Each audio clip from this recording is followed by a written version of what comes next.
Des cannes et déambulateurs devant la CPAM d'Épinal. Après avoir manifesté à Paris et à l'appel de leur syndicat, des kinés et pharmaciens ont dénoncé ce jeudi en province comme ici dans les Vosges la trahison du gouvernement.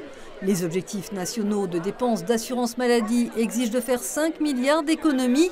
Hôpitaux, arrêts maladie et médecine de ville sont dans le viseur. Les kinés répondent par le prix moyen d'un acte, 15 €, 2 € de plus seulement à domicile. Mais les revalorisations promises sont gelées, repoussées à 2026. Les pharmaciens, eux, ont un sursis jusque début août, mais devraient voir leur marge réduite car le plafond des remises sur les génériques devrait passer de 40% à 25, voire 20%. L'État économise, les soignants agonisent.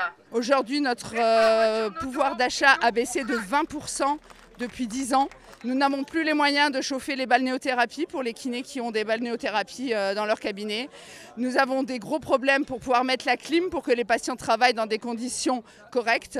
Tout le prix des consommables, le papier pour mettre les tables de massage, tous les produits, les crèmes, etc. Tout a explosé. Nous nous battons pour la survie de nos entreprises qui ont quand même un rôle au premier plan dans la santé publique.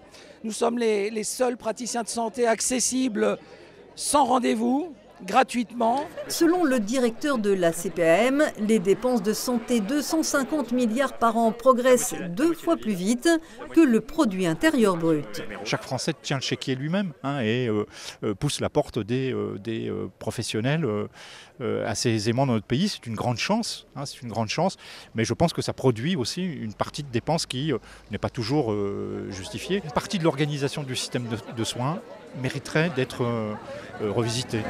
Dans les Vosges, des officines baissent le rideau, on en compte encore 130.